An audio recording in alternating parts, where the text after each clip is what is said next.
इसीलिए बहुत शुरुआत में हमने कहा था कि बीपीएससी का मामला, बीपीएससी के पेपर लीक का मामला की गंभीरता को देख करके सरकार को चाहिए कि एक स्वतंत्र बॉडी बनाए। देखिए, ये तो सरकार के हर विभाग का ही रवैया है, क्योंकि सरकार कहीं ना कहीं आयोगों को छूट दे रखी है।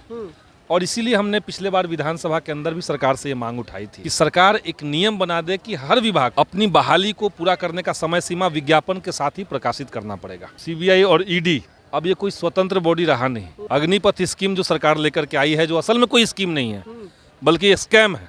यहाँ तो no rank no pension only tension. जनता ने मैंडेट दे दिया, इसलिए बीजेपी जो भी करेगी वो जनता का मैंडेट होगा, ऐसा तो होता नहीं है। नमस्कार, आप देख रहे हैं लाइव बिहार। मैं हूं आपके साथ नीतीश सिंह। 2014 इंटर स्तरीय बहाली का रिजल्ट जारी कर दिया गया है। हमारे साथ बात करने के लिए संदीप सौरभ माले के विधायक जी हैं। क्या लगता है संदीप जी, 8 साल के बाद आज रिजल्ट जारी किया गया है, क्या कहिएगा? सभी छात्र जो सफल इसमें हुए हैं, जिन्होंने लंबे समय तक एकताबद्ध होकर के संघर्ष किया, उन तमाम छात्रों को अपने मेहनत का परिणाम मिल चुका है, उनको इंसाफ मिला है। इसलिए हम उनको बधाई देते हैं और उनके भविष्य के लिए, उज्जवल भविष्य के लिए हम अपनी शुभकामनाएं देते हैं। 13,000 को कुछ की 13,680 की बहाली थी और 11,600 कुछ रिजल्ट आया है। क्या लगता है 8 साल का लंबा समय और रिजल्ट आना, उसमें भी कहीं ना कहीं कमी रह जाती है सीटें? नहीं, सीटें कम उस तरह से नहीं है। जो रिजल्ट दिया है उसके बाद सरकार ने फिर से, मैंने विभाग ने ये कहा है कि जो सीटें बची हुई हैं उन पे सेकेंड लिस्ट भी लाया जाएगा। सेकेंड लिस्ट कब तक जारी होगा? आप क्या आवाज उठाएंगे? जल्दी ही आएगा, इसके बाद जल्दी ही आना चाहिए। उसको काउंसलिंग के लिए उनको बुलाना होगा सेकेंड लिस्ट को जी, तो जल्दी ही मेरे ख्याल से आना चाहिए। एक सवाल जो हमेशा गहराता है कि बीएससीसी रिजल्ट में देरी क्यों करती है? देखिए, ये तो सरकार के हर विभाग का ही रवैया है, क्योंकि सरकार कहीं ना कहीं आयोगों को छूट दे रखी है। और इसीलिए हमने पिछले बार विधानसभा के अंदर भी सरकार से ये मांग उठाई थी कि सरकार एक नियम बना दे कि हर विभाग को अपनी बहाली को पूरा करने का समय सीमा विज्ञापन के साथ ही प्रकाशित करना पड़ेगा। विज्ञापन के साथ ही प्रकाशित करें। और जो विभाग ये नहीं कर पाता है समय के साथ उसको पूरा, उसके खिलाफ कार्रवाई कीजिए। नहीं तो कोई वजह नहीं था कि इंटर स्तरीय बहाली, जो अब तक कई परीक्षाएं हो जानी चाहिए थी, 8 साल में बीएसएससी सिर्फ एक बहाली को लेकर के लगा रहा। इतना साल लग गया जी। एक सवाल कि बीपीएससी पेपर लीक के मामले में जदयू के नेता का नाम सामने आया है। क्या लग रहा है इस पूरे प्रकरण में क्या जदयू की भूमिका हो सकती है? देखिए, जो सामने आया है वो तो लोग देख रहे हैं जी, लेकिन कई सारी चीजें हैं जो सामने आई ही नहीं, उसको बचा लिया गया है। उसको बचा लिया गया क्योंकि सरकार का ही एक विभाग दूसरे किसी विभाग के भ्रष्टाचार की अगर जांच करने लगे तो नेताओं का आपसी जो साठगांठ होता है, मंत्रियों का होता है, नीचे अधिकारियों का होता है, तो वो निष्पक्ष नहीं हो सकता है।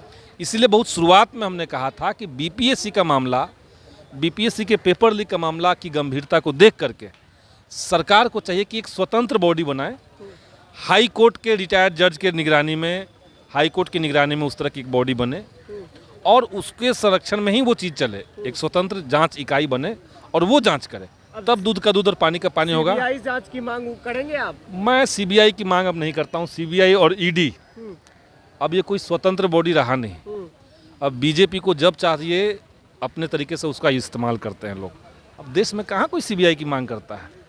सीबीआई भी यानी कि अब लोगों के विश्वास कहाँ? सीबीआई और ईडी का तो इस्तेमाल सरकार विपक्षी नेताओं को डराने के लिए कर रही है, विधायकों को खरीदने के लिए कर रही है। तो हम सीबीआई की मांग क्यों करेंगे? हमने कहा कि हाई कोर्ट की निगरानी में बीपीएससी में जो पेपर लीक का मामला हुआ है उसकी जांच होनी चाहिए। ये सवाल हमने विधानसभा के अंदर भी दिया था, लेकिन अनफॉर्चुनेटली वो मेरा सवाल स्वीकार नहीं किया गया। इस बार विधानसभा का मानसून सत्र जो चल रहा है, क्या छात्रों के हित में क्या सब मुद्दा उठाने वाले हैं? छात्रों के मुद्दों पे ही अभी विधानसभा में हंगामा चल रहा है, और वो है अग्निपथ। अग्निपथ जी, अग्निपथ स्कीम जो सरकार लेकर के आई है, जो असल में कोई स्कीम नहीं है बल्कि ये स्कैम है। स्कैम है। और इसमें कोई रोजगार की योजना नहीं है सरकार की, वो रिटायरमेंट योजना है। यही मोदी सरकार जब गुजरात के ये सीएम थे तब ये कहा करते थे कि हम अगर आएंगे केंद्र में तो हम 1 रैंक 1 पेंशन देंगे। आज ये लोग केंद्र में आ गए हैं और 1 रैंक 1 पेंशन की बात छोड़ दीजिए, यहाँ तो no rank no pension only tension, यही वाली स्थिति हो गई है।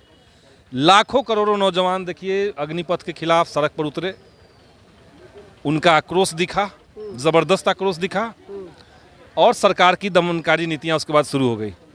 हम तो अपनी पार्टी की तरफ से हम ये कहना चाहते हैं कि सरकार को जितने लोगों को गिरफ्तार किया गया है, जिनके खिलाफ एफआईआर दर्ज हुआ है, इन सबको बिना शर्त रिहा करना चाहिए। उन छात्रों की गलती नहीं है, गलती सरकार की है, जिसने इतने बड़े फैसले को बिना सोचे समझे, बिना किसी रक्षा विशेषज्ञ से बात किए, बिना छात्रों से बात किए हुए इसको लाया। अब जिनको लगता है कि बीजेपी, चूंकि जनता ने मैंडेट दे दिया इसलिए बीजेपी जो भी करेगी वो जनता का मैंडेट होगा, ऐसा तो होता नहीं है। वरना बीजेपी को चुनाव के समय कहना चाहिए था कि हमको जिताइए, हम अग्निपथ लेकर के आएंगे। ये कहती बीजेपी चुनाव के समय। खामियाजा भुगतना पड़ेगा, निश्चित तौर से भुगतना पड़ेगा। जिस तरीके से खामियाजा भुगतने के डर से ही इस सरकार ने कृषि कानून को वापस लिया, क्योंकि इनको लग गया था कि उत्तर प्रदेश चुनाव में हार जाएंगे, तो उन्होंने कृषि कानून को वापस लिया।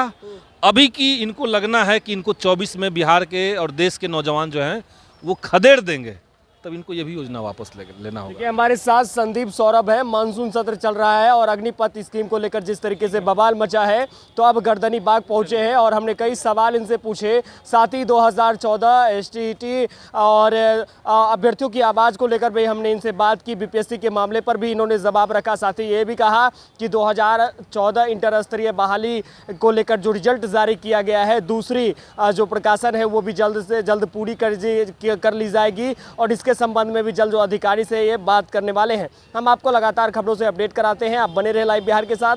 जाते जाते हमारे चैनल को सब्सक्राइब कर लें, वीडियो पसंद आए तो शेयर करें। बहुत बहुत धन्यवाद। लाइव बिहार यूट्यूब पर सब्सक्राइब और फेसबुक पर लाइक जरूर करें।